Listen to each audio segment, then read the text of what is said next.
We just broke 1,000 subscribers this month, and to celebrate, we have begun our monthly giveaways.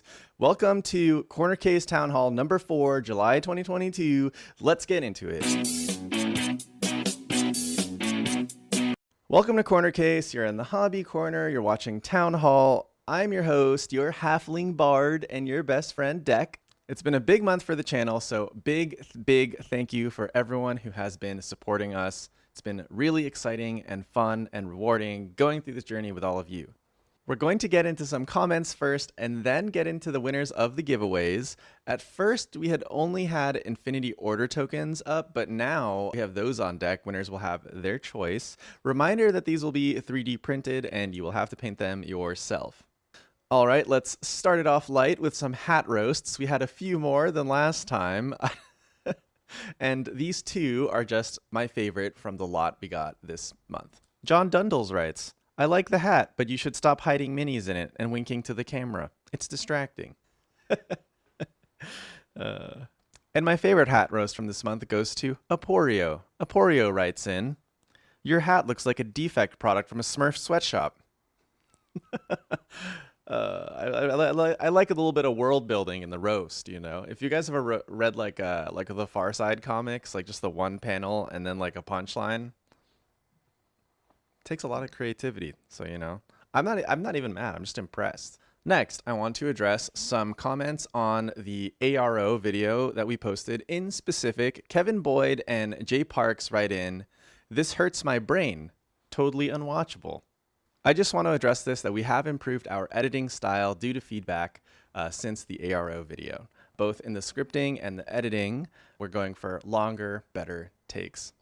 I will admit that part of that style early on was a lack of understanding of what it takes to achieve retention. So that was kind of an experiment we were doing, but the audience has spoken and that choppy style is not agreeable for them. So we have improved our content. Hope you've noticed. Hope you've stuck around to notice. Slash Skeptic writes in, I can play Control in miniatures? Yes. In fact, you can stacks, which is an upcoming video series we plan to do. How to stacks in miniatures games. For Magic the Gathering players, rather for non-Magic the Gathering players, stacks is a method of, it's a gameplay style where, how to put this nicely, you just stop your opponent from playing. Stacks is like kind of the nice word for it. You could call a stacks magic deck like a prison deck. Your opponent doesn't get to play. A lot of people find a lot of fun in this game, in this play style, and a lot of people don't find a lot of fun in this play style, but we'll be talking about it because I think it's fun. And finally, Lolal writes, that was actually interesting. The use of the word actually. Thank you, Lolal. Actually. All right, now let's get into giveaways. There were two categories, the Jester and the Scholar category. I've already sorted comments down to a short list per category. We're going to read those comments, and then we're going to use the Malifaux Fate deck to decide the winners. Semi-random. In today's episode, and likely for future episodes, we'll be using this iconic Fate deck, which was designed by Grimgot Miniatures. Grimgot Miniatures had shouted out that they actually designed this Fate deck in a contest for Weird a few years back, commented in one of our videos. So, you know, just wanted to showcase a little community creativity that's left its mark on the game. So we'll be using this today. I'll provide instructions at the end of the video of how to claim your prizes. The following comments are for the Jester category. The Jester category of comments was initially for strictly jokes, but then I realized that I actually really love some of the heartfelt comments that come in. So this is more like the heart category now, in addition to jokes. First comment here, in no particular order, Dumorn writes, I'd never really thought of the importance of representation in wargaming until my young daughters, aged 4 and 2, started taking an interest in comics and miniatures, and I realized how hard it was to find characters that resonated with them. As a prospective father myself, you know, this really reaches me, and I have many friends in the situation as well who have recently, you know, had children, and for those who have daughters, you know, every parent wants their kid to have that same opportunity. So I know representation, depending on like what spheres you're in, what hobbies you're in. Not always easy to discuss representation of any form, can be uncomfortable, but if you like focus back in on like why it's important, and part of that why is like the future, our kids, like thanks, Dumorn. On a lighter note, also from Dumorn, I'm not going to read the whole comment, but you can pause. My favorite part of this comment is, every kit is an orc kit if you bash it right. Just a little wargaming wisdom there. Every kit is an orc kit if you try. Thought that was pretty fun. Defective Dice writes in, if you had the power of a tyrant, wouldn't you give yourself a smooth booty? To which I respond, who's to say I don't already have one? Coyote BD memes. Deck. Uncertainty in games equals fun. Chess players. Am I a joke to you? I like the meme format. I like the meme format. Thank you, Coyote, for the jokes. Coyote BD also memes. People in the Guild Ball Community Project. It's not dead. Everyone else. Sometimes I can still hear its voice. This comment actually kind of crushed me a little because it's freaking true. Like, there's this whole group of people, some of which are in the community here, that are keeping this game Guild Ball alive. And even of the people who do not play this game anymore, I feel like all the people who were playing this game still think about it. and it's, oh, this comment is crushing. It's funny, but it's crushing. Thank you, Coyote. And lastly, Drum Freak writes, I can't believe you didn't use Captain Planet in the 5-man band. Which I actually totally forgot about, but when I think about it, I still can't actually remember what those characters were like, except for like the one kid who was Heart, because it was always just so jarring. I'm totally that kid though. Thank you, Drum Freak. The next batch of comments is recognition for those of you who had contributed great discussion to the comments. These comments are thinkers. Metaleo writes in, yeah, you want to tell me that Malifaux has no bad sides? I think it's important to address this comment from Metaleo and recognize that Metaleo is asking. Yes, it is a goal of the channel to promote Malifaux play, because I love Malifaux and I want other people to love Malifaux, and the more people love Malifaux, the bigger the community, and more people play, and then more people love it. But sometimes when I'm making videos that are to that end, it doesn't make sense to like put the cons in like every video that I make. So we'll address some of them here. First con I have about Malifaux is, especially if you're new early on, it might not be a beer and pretzels game for you, especially like when you get better, you know, you can do that. There are formats like that, like Enforcer Brawl, but if you're new, it might not be beer and pretzels. There's just a lot to think about. Like I said, with the alternating activations, you're calculating a lot, and with the RNG resource management and with the rotating scheme pool, the games are like really, they can get complex, or they can, you know, just be kind of cerebral. So if you're new to the game, might not be beer and pretzels. There are some games that you can just start, like I think X-Wing, first time you play that game, it can be go anywhere you want. Like like X-Wing could be beer and pretzels, or it could be super competitive, like even the first time you play. Malifaux, if you're new, it might not be. And the second big con is, especially if you're new, the game isn't necessarily shorter than a game of like 40K. I think it should still be shorter because of the size, but like you would think that going down from like 50 models to like 10 models, it's not like a 5x decrease in time. Like if your 40K game is 3 to 4 hours, you're not playing like a 1 hour Malifaux game. You know, you're still playing like a 1.5 to 2 hour game, you know, sometimes 2.5, depends on like how fast you are. So that could be construed as a downside as well, is it's not necessarily like a much shorter game, even though it's smaller. And I do think that that's coming from alternating activations as well.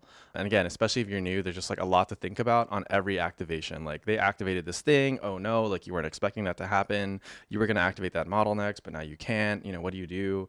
So there's a lot to think about. So I think those are my two main cons I can think of right now. So thank you, Metaleo, for asking. We can have a bigger discussion about this in another video. Tomash writes about representation. Do you consider different fantasy races to be good representation of body types in miniatures? Because I have mixed feelings. I get it that while picking heroes, I will have the short, bulky hero, the old hero in opposition to sexy ones. But on the other hand, Dwarf Lady is bulky and still heroic, but all dwarfs are. There is no diversity within dwarves. Thank you, Tomash, for this real thinker. It's true that While in the representation video about Warcrow, I did describe different fantasy races, giving good representation of women. But if the elf was tall and slender, and all elves are, and the dwarf Soka was short and bulky, but all dwarves are, and is that actually good representation? Well, that's a really great question. I don't have a straightforward answer for this one. I hadn't really thought about it. This whole discussion is just kind of making me laugh because I guess like I'm thinking about like, well, dwarves aren't really like here to get offended, so like I don't know, like there is no dwarf little girl out there actually like needing representation that she could be like an elf one day, So it's it was the funniest and I think most interesting response to that video. But I will say that Soka does count as representation for dwarves because many people think there are no dwarf women. Sorry about that.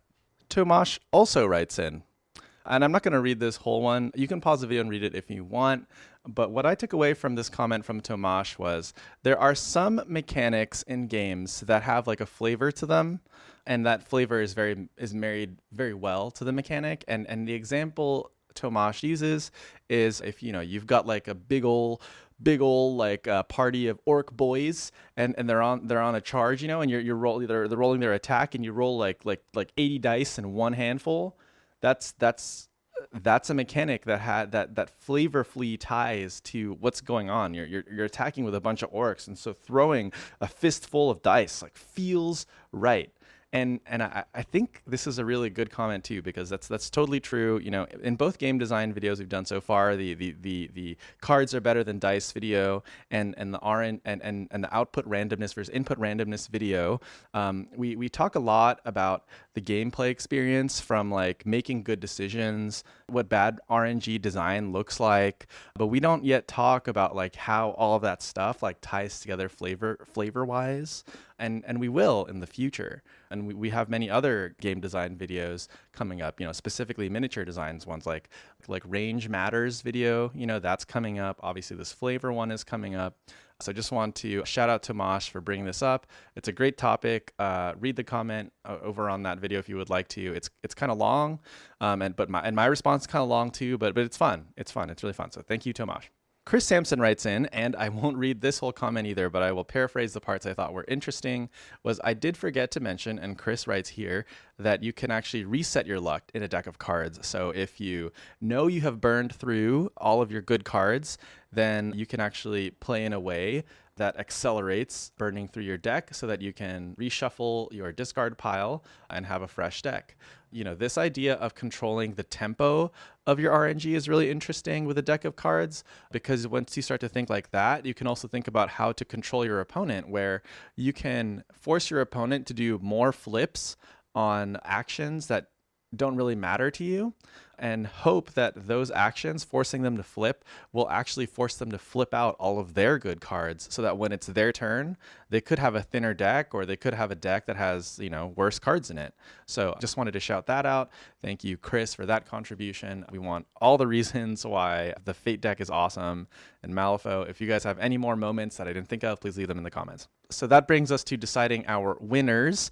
I think y'all noticed that a couple people had multiple submissions that were accepted into each category. How does that work?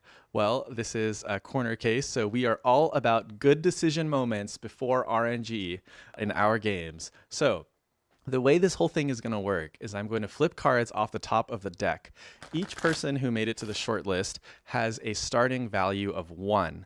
And for every comment that was also submitted into the short list, that adds 1 to their starting value. So Coyote made 2 great jokes, and so Coyote is starting with a value of 1 plus 1 is 2. And that will be added to the card that is flipped for Coyote. So people who had 1 comment in that was submitted, they're starting with 1. People who had 2 submitted in that were accepted, that's a starting value of 2. So good decision moments, rewarding gameplay. So we will be flipping for Dumorn, who is starting at a value of 2, rolls a 9. Defective Dice, who is rolling at a value of 1, rolls a 7. And Coyote starting at value 2, rolls an 11. And Drum Freak, starting at a value of 1, rolls the red joker, baby. All right, in Malifaux, we haven't talked about this before. Red joker is 14. That is the highest value. 14 doesn't place anyone in a tie here, but if there were a tie, the red joker would win for our house rules here. But the winner is Drum Freak for the Jester category. We are now rolling for our Scholar category. Oof, Malifaux at a value of 1 rolls a 1. Let's check Tomash. Rolls an 11. And finally, Chris Sampson with a starting value of 1 rolls a 9. So Tomash is the winner of the Scholar category. So our winners are Tomash and Drum Freak. With the red joker, I did not expect to basically flip a crit in our first ever giveaway, but exciting times. What a time to live in. Please email cornercasehobby@gmail.com. That's cornercasehobby@gmail.com. Subject line, July 2022 giveaway. And in the body of your email, include your name and mailing address and whether you would like Malifaux or Infinity tokens.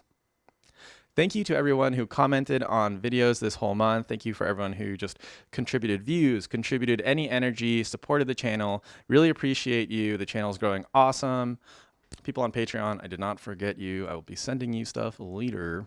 Anyway, thank you so much. This was Town Hall number 4 for July 2022. New giveaways announced in a couple days for next month. Please like and subscribe. Again, join the Discord and the Patreon if you would like to, and we'll see you next time. Even in death, I still subscribe.